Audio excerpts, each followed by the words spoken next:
We are live, and hello to anybody that might be watching this. We're doing an Ask Me Anything session with myself, David Kahn, and Jade Sundari. It was kind of a last-minute decision that we wanted to do this, but we felt that it would be good. There's also my daughter in the background who sometimes wanders in here. Looks like we have 9 people on. This is amazing. So hello, guys. We can see your comments. So if you want to comment, just let us know who you are, where you're tuning in from. And then if you have any questions, just so we can make sure that the comments are working. But we do have a number of questions that people did write in. And so we're going to get to those. And I like this first one. This first one, I think, is a really good way to do this. And somebody said, I have a number of unsolved health concerns that are causing very real symptoms. Unexplained inflammation and chronic insomnia. I have doctors, but how do I incorporate the multidimensional aspect? I don't know how to get started and make the connection. It's obvious I need to go beyond traditional medicine, but your work is a bit intimidating. How do I make the leap? And it's true. I mean, when I start getting riffing about things, I'm not entry level for a lot of people because I've been doing this for 20 years. And so I always try to go for what's going to be the best thing. So best thing sometimes is a little bit more advanced. So I'm going to break this down. I'll do an answer, and then I'll let Jade kind of riff afterwards. Cool. But basically, the first place to get started is literally in what you believe to be possible and opening yourself up to divine intervention, opening yourself up to miracles, opening yourself up to ideas beyond what the doctors are telling you. Because one of the big things about a lot of doctors is that they kind of go by the book, and they can be unintentionally very pessimistic. And when they seed that thought into a person's mind, that thought starts to take root. And in the model that I use, it's like the finer grained, the finer the material, the more causal it is.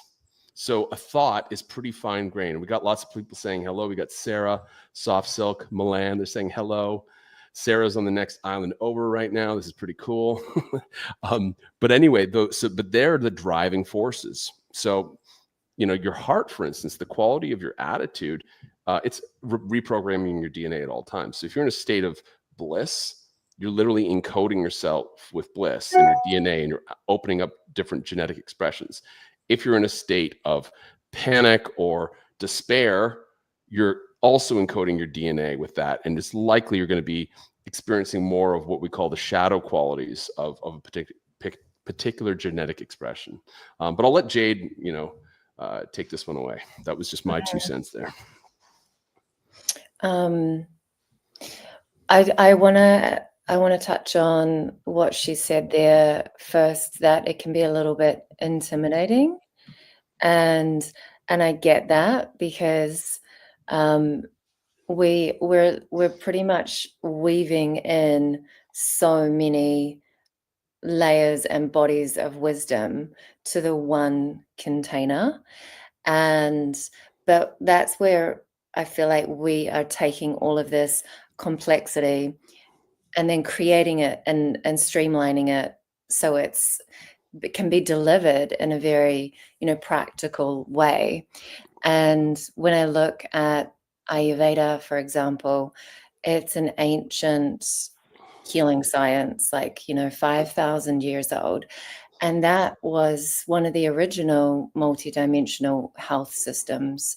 And I believe that truth is found in many places. And so, there's numerous scientific studies and bodies of research that just, for me, seem to always, I can just see the patterns, and it just correlates. So it just comes back to, the primary things that work. And in Ayurveda, we cannot not address the mental body, the emotional body, the spirit body, and all of the associated imbalances or full expressions that go with those layers of self. So they were one of the first that really understood that, who you're interacting with, the quality of your relationships, your environments, how you're thinking and how you're digesting emotions or not digesting emotions, or what are you suppressing. They really explored that, and they opened that up as a fundamental piece of wellness. And so did traditional Chinese medicine as well.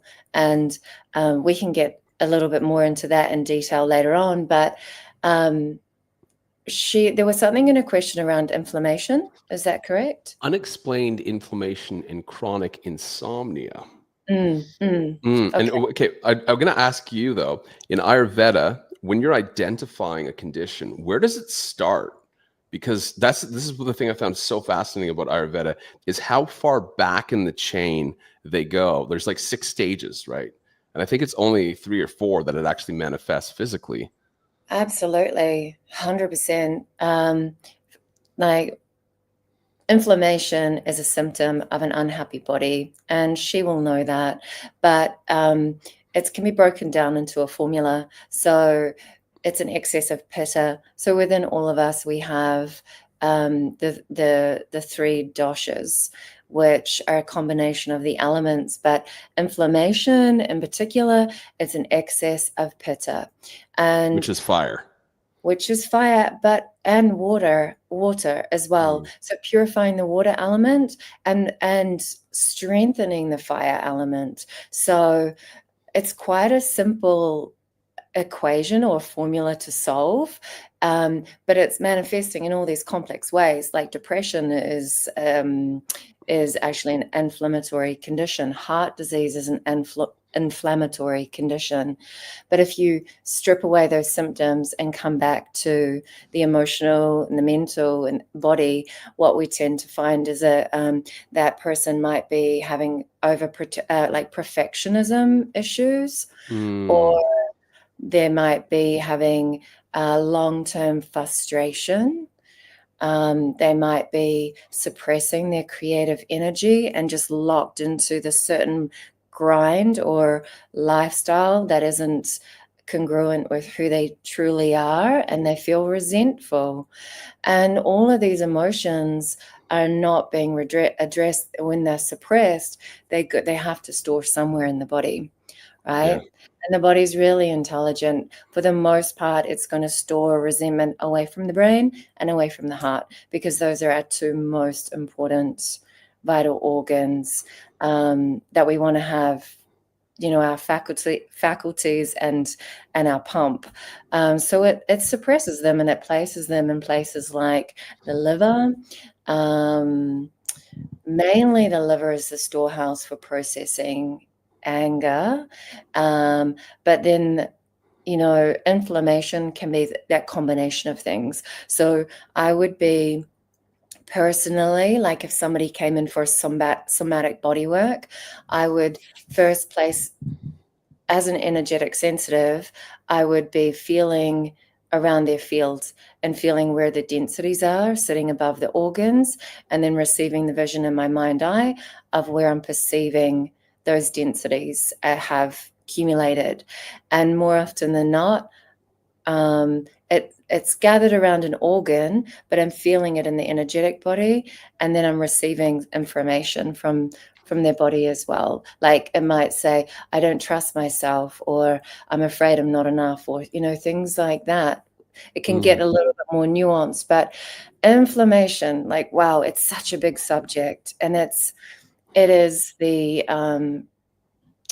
it's like a blanket that activates so many different diseases in the body according to each person's unique genetic makeup, which we understand, that DNA expression can be, the genetic coding can be dialed down or opened up, and inflammation, unfortunately, is a real trigger. So excessive pitta, what do? We work with opposites, and that's the simplicity. Red, and the opposite of red is green, on the, and so we bring and all of the alkalining, all of the cooling, all of the calming. That's, for that person. So I feel like, when we really address the physical layer, the mental layer, the emotional layer, the spiritual layer of our bodies, that starts to become so much more clarified, and we can be more in touch with that. Or we can actually work in the reverse. We can work the energetic layers, the body layers, the emotional layers, and then we see the shifts happen in the body. Like, that's where things get really exciting, right? Well, that's what I have to do. So I'll just admit it, but like I have an addictive personality. And for me, it's really hard for me to just creature my way through and just like say, okay, I'm going to stop doing this bad habit. I want to change this. What I need to do is I need to actually get inspired. I need to lock my vision into something, right? So if I have a big, daring vision, I'm like, this is it. This is the direction I'm going for. There's no going off of this. Everything is easy at that point. It's when we kind of walk about, I find at least aimlessly, then we're like, oh, I want to get better, or I feel like crap and I want to improve my life, but like there's no real big reason for that.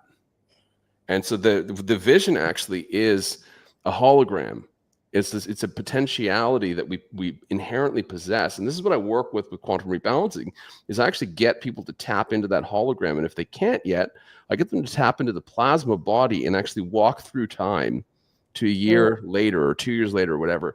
And then I said, now let's make this a little bit better. What does it look like? A little bit better. What does it look like? And they surprise themselves with what they can see in that state of awareness, which is so cool because it's not a mental process. It's not sitting down and journaling or anything like that. It's actually visiting that layer of yourself and pulling out that vision and dissolving it and stocking it until you've refined it into alchemical gold.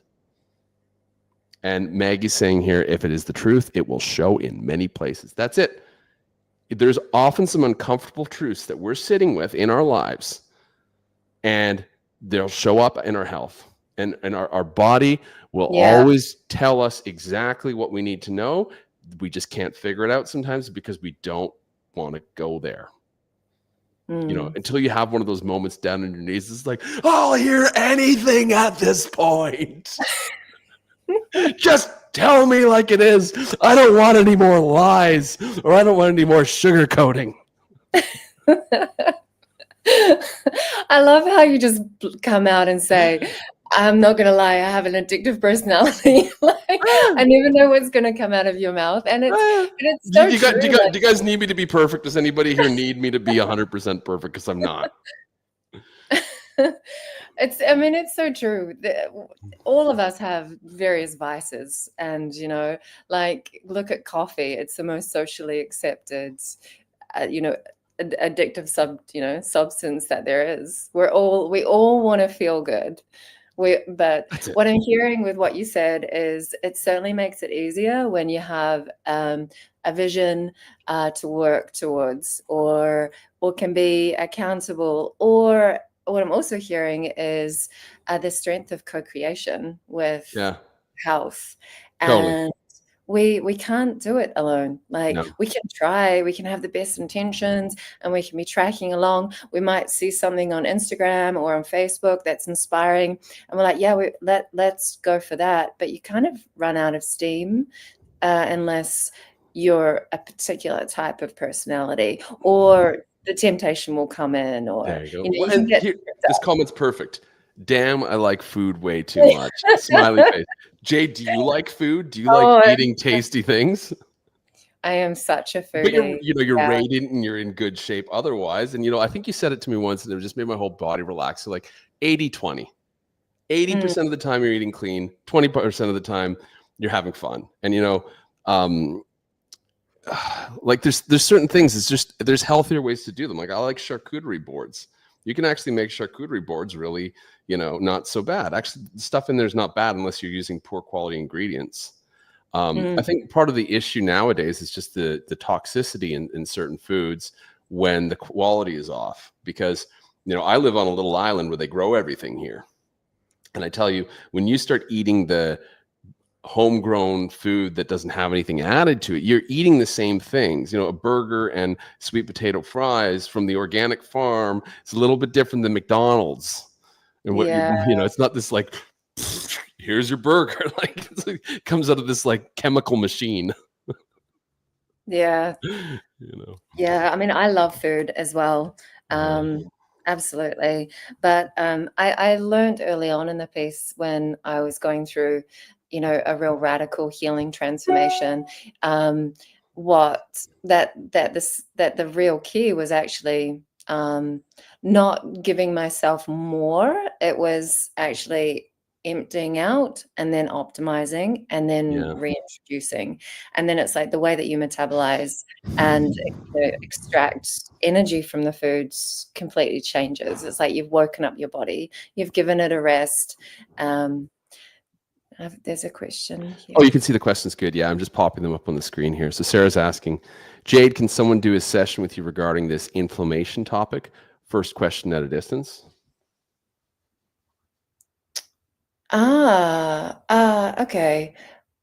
Yes. Yeah, this is possible. I was with me when there's a booking, there's a few different ways in which I work. So yeah, we can go through a consultation and we can work completely with, more the physiology, but then can work with the energetic layers as well. I have ability when somebody books a time and date with me, there's an agreement. There's an agreement there, and so that opens my field up to their field, and then we can start exchanging information between our energies. And that's when, and you do the same as well, Dave. Totally. Yeah. And that's when I start to even with Kundalini practices as well, just rubbing the palms together, just that process, it brings my awareness into a concentrated place where I'm activating an energy, and then we're doing a body scan and start to feel into another person. But it's always with permission. It's amazing what happens when, two people are really intentional to open up permission to heal and to unravel, so to speak. It's kind of crazy because we've been collaborating in a pretty tight capacity over the last few months. And it gets to the point sometimes where you're like, you'll text me like, Dave, I felt this. And I'm like, yeah, this just happened. And it's like, when you're in that kind of proximity with somebody, you start to connect on this telepathic layer. That's part of health too, by the way. The superpowers, they're part of health. It's not just getting back to somewhere. It's like literally running energy properly through the body so that the higher faculties of the human being come online. 100%. And this is such a strong intention of mine for people, is when we cleanse out the blocks and the stagnant energy out of the channels and the lower density emotions out of the body. As women, we and men, but for a woman in particular, our intuition and our gifts, it's everywhere. It's in our nervous system. And when we're clearing out the channels and purifying, some of those low frequency emotions, we can open up. I've got a visitor here, by the way, and this is my cleaning out the channels. This is Phoenix Rose. She's all dressed up. She's so cute. Yeah. It's funny too because there's somebody actually on. I just noticed there's somebody in here that he told me something very interesting, and that is effectively that a lot of the time where we don't get intuition is because we have emotional blocks in the way. And I think that is one of the biggest things, like, because you'll see this, people who are psychic intuitives and they still have a lot of emotional baggage, is that's where they're getting a mix of insight and a mix of distortion caused by the emotion. Like a great example of this, and this is a real triggering one, but like the US election that happened last year, and of course with Trump as president, there's a lot of people who just didn't like Trump. And so all of their psychic insights basically were presenting the other side of the matter because they had an inherent bias with them. And so, that kind of stuff, I mean, I get it. I mean, politics is very triggering. It's designed to be that way. It's designed to keep you on a dialectic where you cannot see the forest for the trees. And I've noticed that's one area for people that's really hard to get over, because they have this emotional charge with it. And for me to be effective this year, I have had to dissolve anything to do with politics. Mm. Do you need to go, Dave, for just a moment, or? Oh, I'll you just put keep my your mic. I'll just keep my mic off for a little bit. But let's move on to another question yeah, that I you was can going to say answer. I So could take let's. another question. Somebody was asking, have y'all heard of German new medicine? And if so, what's your opinion on that? Before I answer that, I just wanted to touch a little bit more on what I was saying before, and By all means. yeah, which I do feel very intentional and quite passionate about is exactly that, is when we are running energy, we've healed and balanced, not perfection, but healed and balanced, and cleansed out some of the dense emotions out of the body. Our innate psychic abilities and intuition, it really dials up, and that energetic sensitivity really dials up, and that clarity, that mind-body connection clarity. And I mean, I certainly wouldn't go personally to a card reader who I could sense was projecting all of their unprocessed stuff through, like you can just see it a mile away when you've worked on yourself, and that's a really exciting space to be in. Yeah, it was funny because there was a post. I know the person that blew up a couple of weeks ago, and this person says things that are very triggering. And this particular individual said, you cannot be obese and in your highest alignment as a coach or healer. And naturally, the internet lost it at that post. And it was being reposted. I literally, I think it was like in the thousands. And this is somebody who's not that well known, but these things can take like wildfire. And I think about it, and on one hand, it's like there is a truth there, and on another hand, there's not, because I know a lot of people, their body size or shape doesn't impact the work that they do. However, with what you're saying, and some people might actually have reasons for holding weight, such as anchoring themselves down, but at the same time, protection is another one. Feeling grounded. But what you were just explaining about the channels in the body and the emotions and the way that we hold emotions, like there's often a lot, like I've held I've been quite overweight at different points in my life, and I've held weight, and I know what that feeling's like in my body, and I can tell you wholeheartedly that the better shape I'm in, the better work I do, period. But that's just, I can only speak to myself. I mean, it's one of those things, it's a very touchy subject. I mean, there's a lot of layers to that even in itself. I mean, somebody could have cancer in their body and they can still be a very incredible psychic intuitive, because that you are bypassing all of this and sending yourself up to the highest open channel and then bringing that down. And if a person does that energy streaming long enough, the physicality changes as well. So it's just something I'm aware of and mindful of, rather than perfection.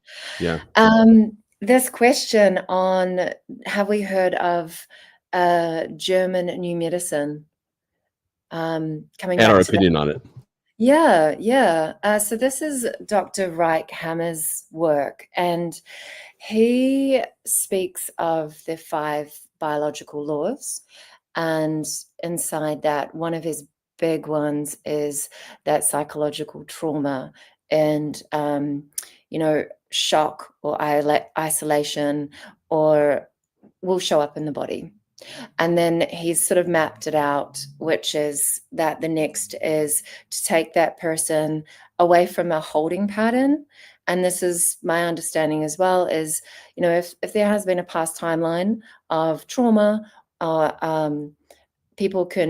we have a natural tendency to brace ourselves or to suppress or to go into a certain holding pattern. So he really explores breaking those patterns, and by placing a person into more of like a healing crisis. So you're activating the healing crisis and stirring it up in order to clear it out.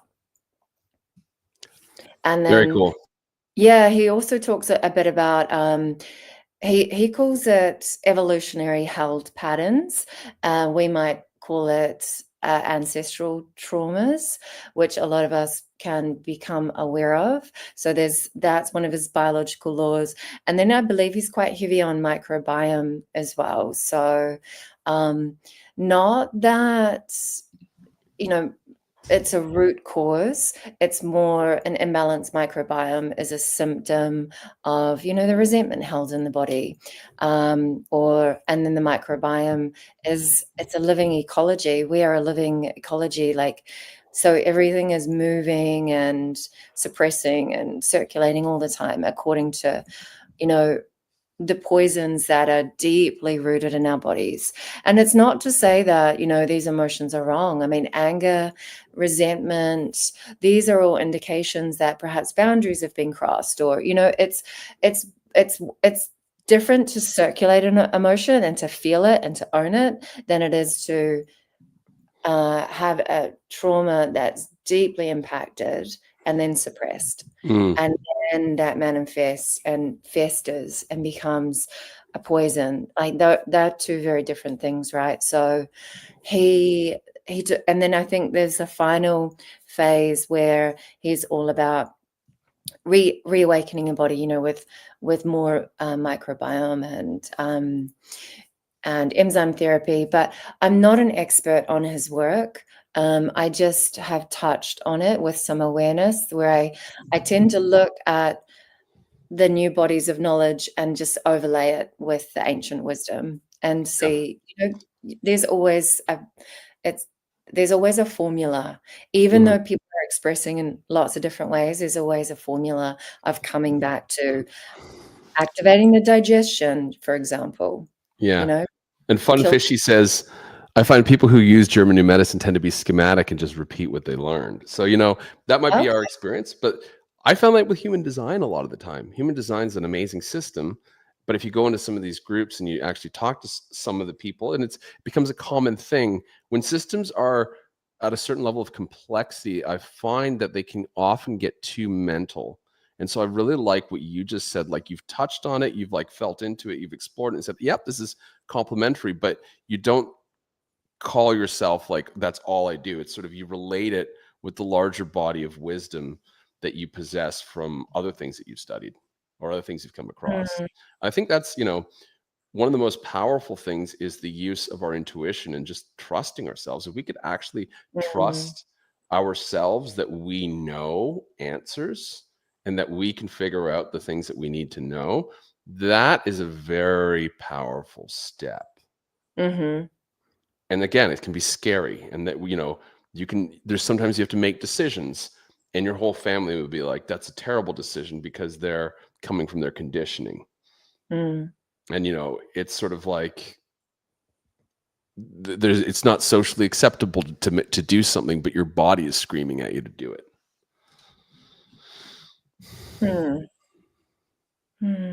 I had in my case, it was quitting my job, and basically society would said, no, you're never to quit your job if you owe your employer all this money because they relocated you in the last few months, and you don't have the savings you need, that type of thing.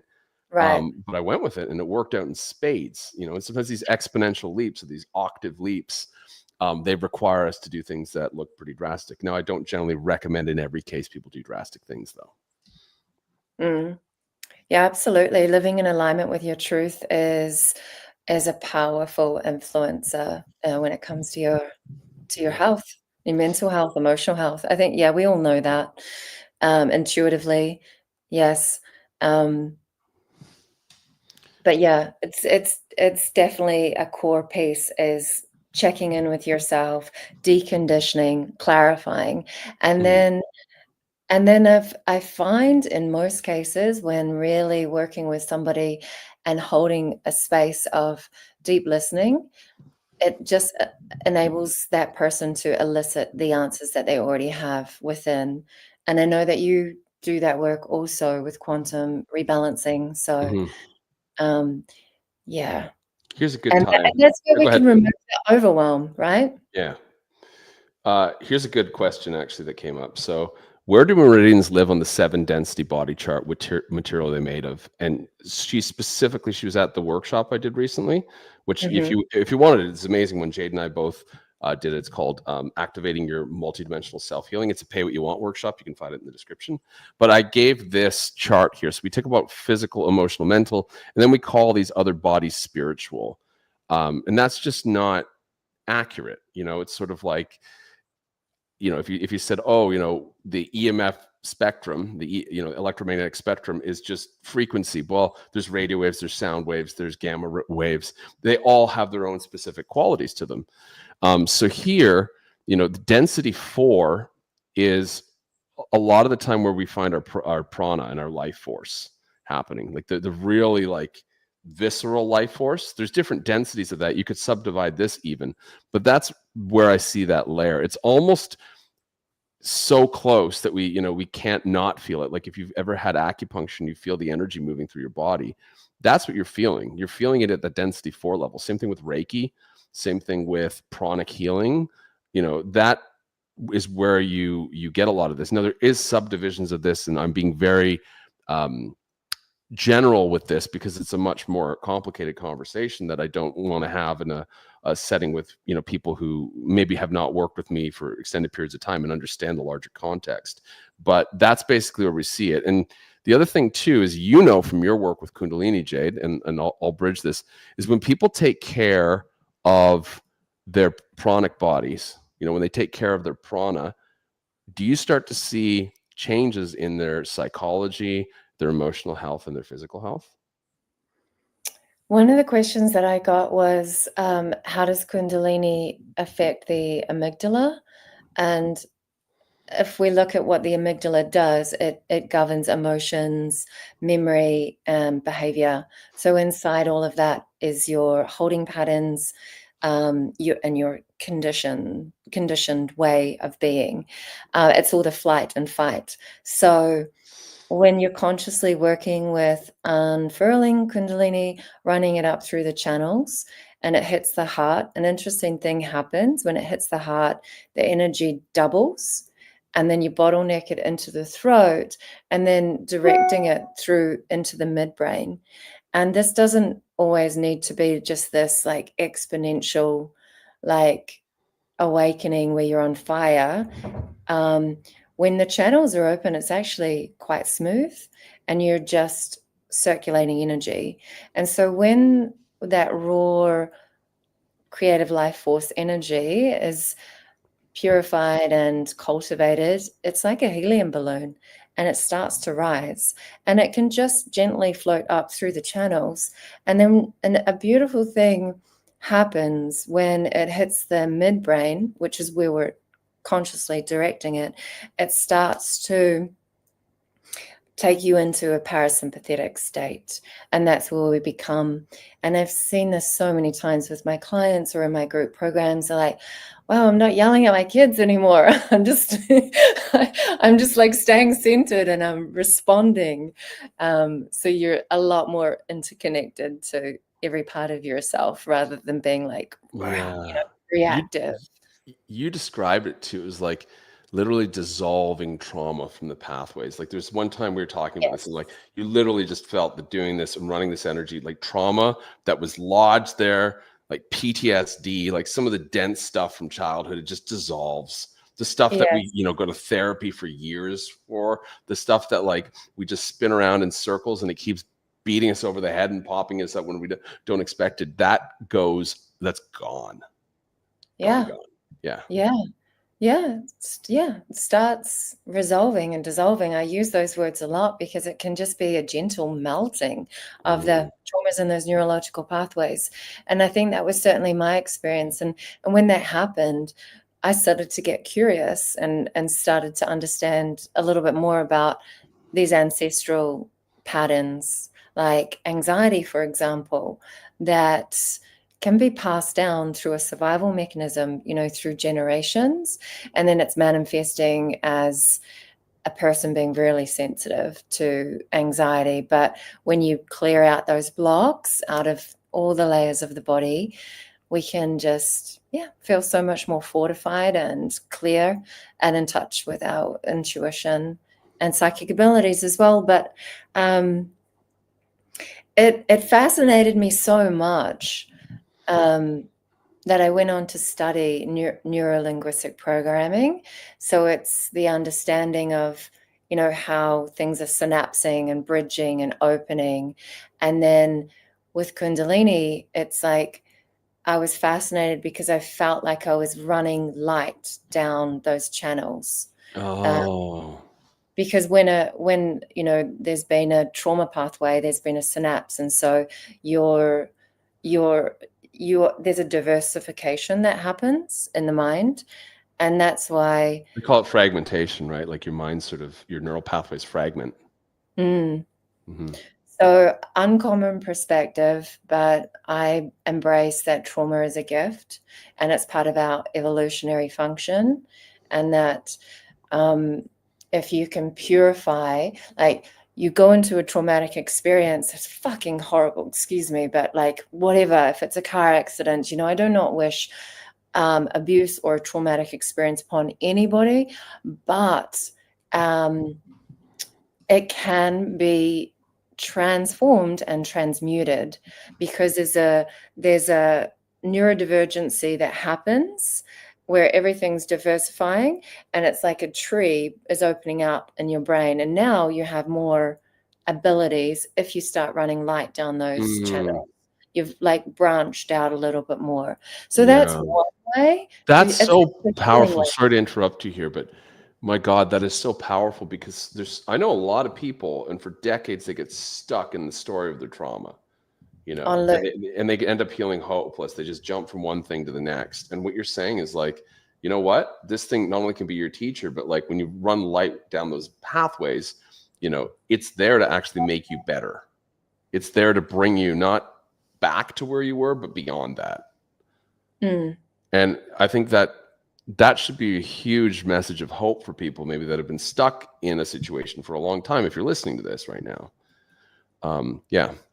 I did want to go on. There's some cool questions that are popping up here as well, so I'm going to bring them up. So Identify Me says, hi, David and Jade. There are many cases of miraculous healings happening during NDEs. What do you think is done? Well, I can answer this because I have had an NDE when I was 17 years old. So that triggered a lot for me. Often spirit guides involved. Thank you. Yeah, so I'm going to go back to this again.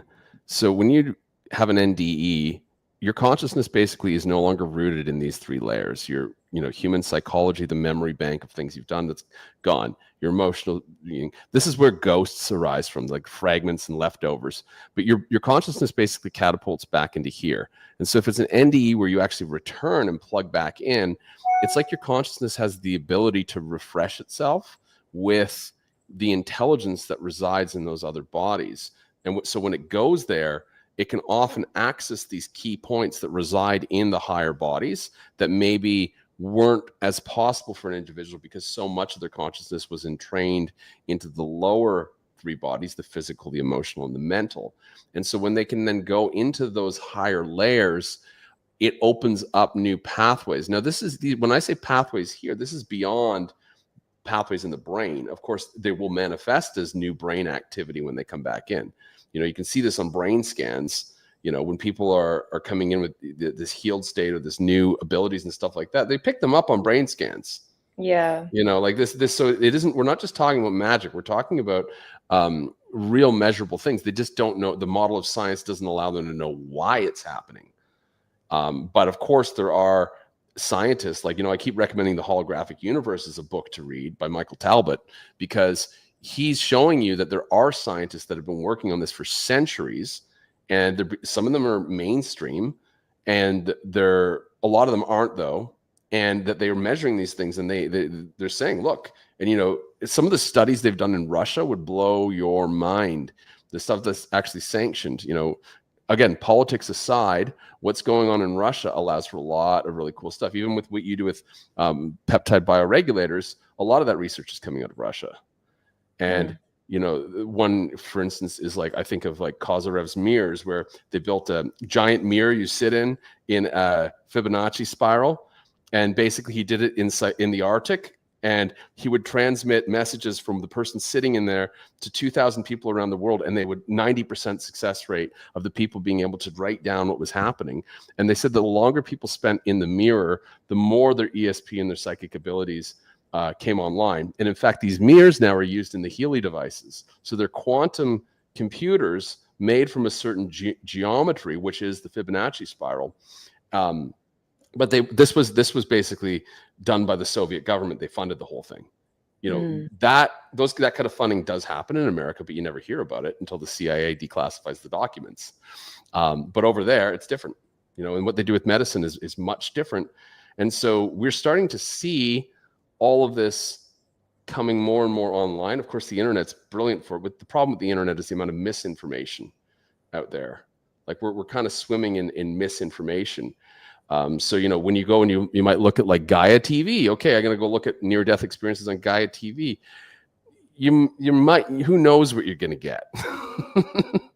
It's kind of a bit of a crapshoot. So, the people who follow me can generally trust, if you like my vibe, you like my frequency, but also trust that I'm on a quest myself to go and dig and find and collaborate with and work with the people who have the best solutions. I care about accuracy. I care about effectiveness. I care about purity.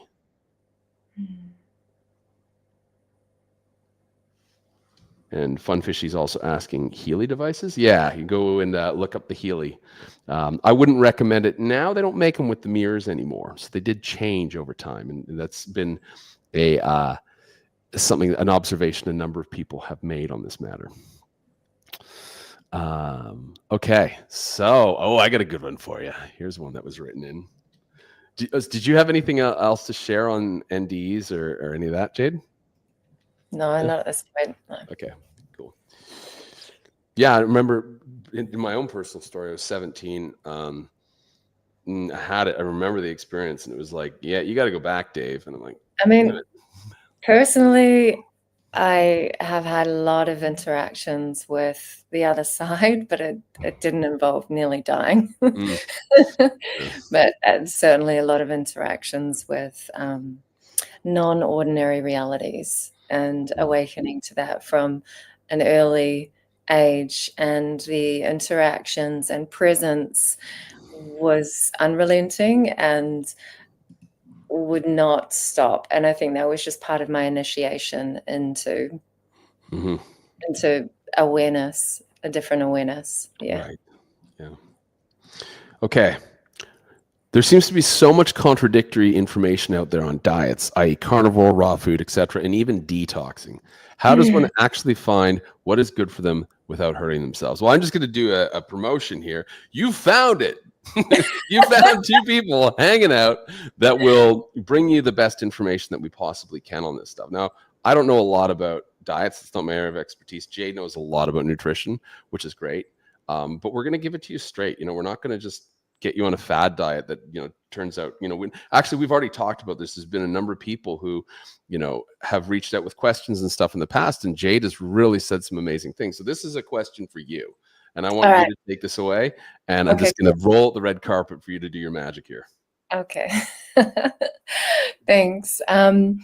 When I was deep in my studies at the naturopathic college, I was doing a double major. So I was doing it in nutrition, holistic nutrition, which of course is a deep dive into chemistry and biology and physiology and all the different systems, and then food as well. And so in that portion, we had to study every single diet that was around in that era, which is vegan, keto, carnivore, all of the things. And I totally understand how it can get really overwhelming. And I was listening to clients and they were going through the same process. And so I was fully immersed. I was doing naturopathic medicine as well.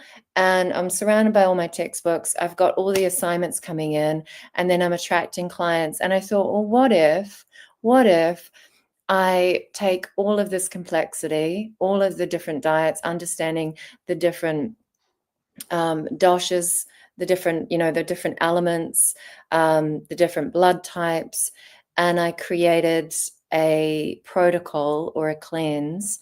And at the time, it was 2012 or 2010, 2000, around that time, called Reset Yourself. And I just looked for all of the common threads of what works and wove it into the one program. And it was initially a 5-day program. And then every single year it gets an upgrade, because I don't like to just rest on something that's become static knowledge. Things need to be refined. I'm always researching. I'm always getting feedback from clients or people going through, and then bringing it in. And so there are some fundamental keys there that are unchanging, that really works. And, going back to the basics, working with cleansing, detoxification first, and then restoring the inner elements, working with the emotions, and then strengthening and fortifying. But when it comes to what sort of diet that you should be on, yeah, I mean, it's very personal. It's checking in with yourself, understanding your blood type. For example, I'm blood type O, so I Same here. actually suit a high protein diet, but energetically, there's different times and phases within the year. So spring, for example, it's ruled by the element of wood, and that's when our liver is the most active in going through its own cleansing process. It's starting to wake up, so to speak, after being a little bit more calm in winter, which is more like an earth element season. So if we come in and support that and reduce really heavy loads on the digestion, we will optimize during that phase. So yeah, it doesn't need to be one size fits all. And in the program as well, or the protocol that I have, there's space for, you can customize, and it needs to be yummy, right? It needs to be yummy and delicious, and you can customize. If there's things in there that you don't like, you can remove. And that's what I found that people have done in the past, or they've just found something in there that they absolutely love, and they're like, my body loves this, I'm just going to have that for like that meal 3 days in a row. And people can do that. And in Ayurveda, mono detoxification or mono eating, it's a thing where, in autumn it might just be having a khichari, which is like a dal mixed with a rice, so it creates a complete amino acid profile, and then just having that one dal like for a week. Some people do that, and it just speaks to resting the digestion, and that enables all the fire to come back. This is a good one. Juicing. We call it spicy, Oh because yeah. it's spicy lemonade. But you take, clean water, you add maple syrup for minerals and a bit of sweetness. The maple syrup is actually good there. It's very fortifying. Lemon, and then a bit of cayenne pepper. And then it's a very easy, very cheap thing to make, but I can tell you that it gets so much mileage. I just drink this. There was a point where I did this for 10 days straight. Now I'll just do a day every now and again. But in 2019, I was detoxifying from years of work and holding myself back. Like, I was pretty overweight and unhealthy. And I lost about 70 pounds in just a couple months, and was very radiant too. So a lot of that was done just by drinking that. Now, that was what my body needed. So my body does do well on, reduction for periods of time, juicing. I haven't done a water cleanse, but maybe. But juicing, it does very well on, and it likes that for a period of time. And then I go back to eating solid foods. But I think what I'm hearing in your answer more than anything else, Jade, is that, we do need to get educated, and then we need to actually look at the rhythms of things. Like, that's the thing. I think a lot of these diets don't consider is they're just like, just eat this. And we kind of want a simple answer.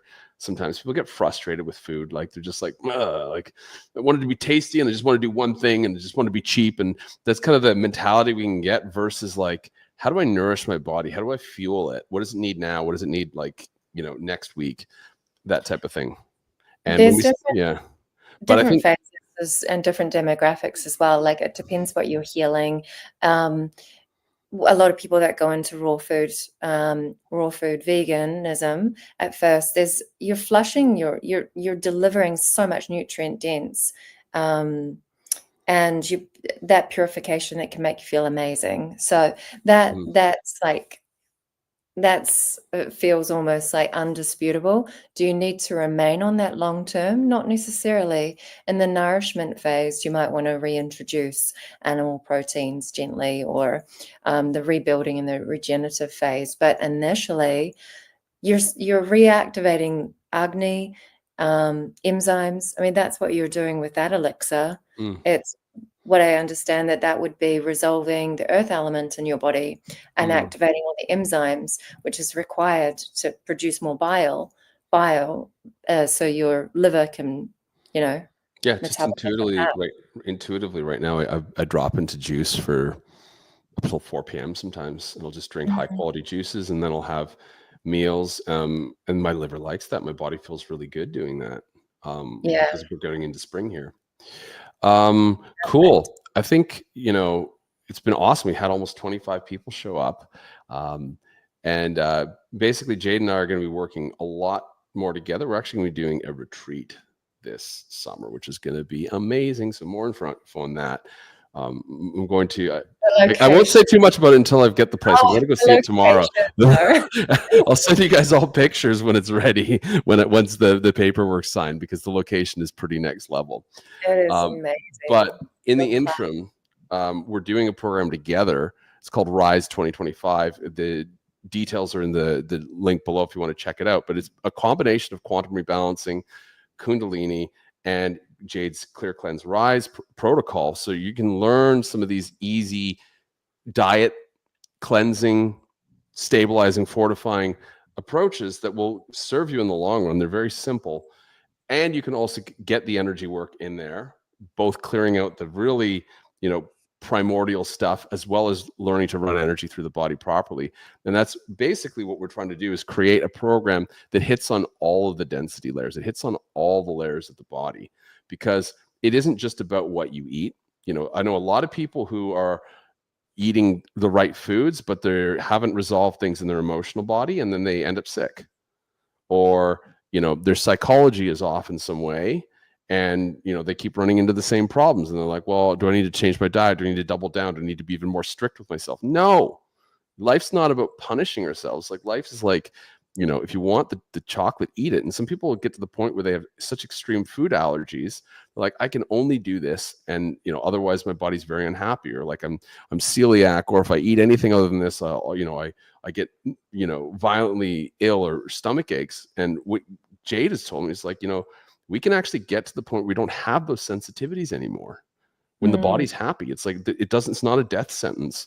And that's really what we're trying to help people with, because guess what? Like, it's intense out there right now, just in the world collectively, to be a human on this planet. And we get that. But if we can stabilize and fortify and bring the divinity that lives in each one of us online, we're going to thrive, because this is like, the future is freaking exciting. And, as much as things look like they're going to shit, I honestly feel like I can't wait to see what's around the corner here, because I can feel it building, and the connections that are coming into my life and the opportunities that are showing up on my doorstep are indicators of this. It's a bit tricky because, you don't see this on the news, but you see this in the hearts of other human beings that you encounter. And in order to do that, though, you need certain pathways active, and you need them working well. I mean, vitality and manifestation, manifestation and, these abilities that we were referring to earlier, they require vitality. If you're sick and broken, you can only get actualized about this much of yourself. It's when you resolve these things, and you not only cleanse, but then you fortify with the right things on all the layers, Positive thinking is very important. And so is running energy through the body, getting those channels of prana and life force, and getting the light through your neurology, and removing the karmic and ancestral burdens. All of it. I do not, there is no stone left unturned with this. I will take, we go right back to the quantum. We make sure you're plugged into a hologram of something freaking amazing, because you know what?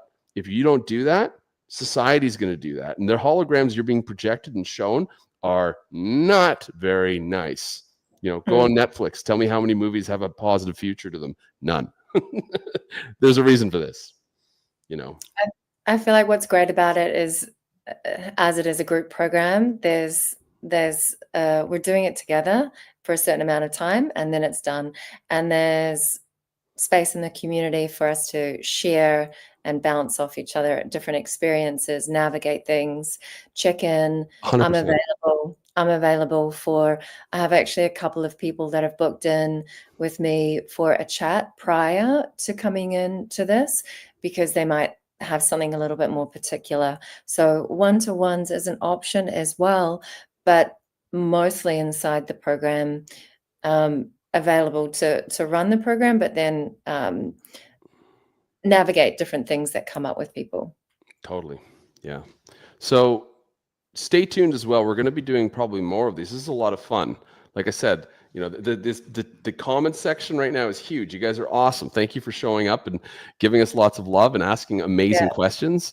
I just got my StreamYard dusted off again. I used to use this all the time. I was on here weekly doing these live streams. And now I've realized you can actually stream this to Facebook and YouTube at the same time, which might be pretty cool.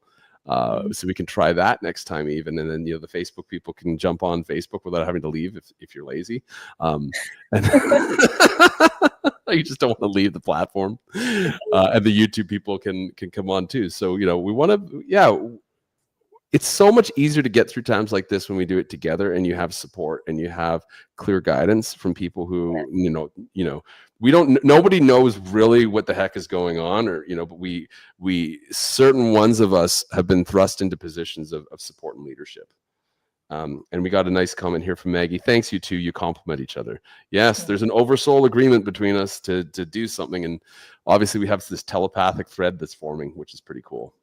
So thank you all for coming out and watching this. We'll be back with more of this kind of stuff later. You are so welcome, Milan. Thank you so much.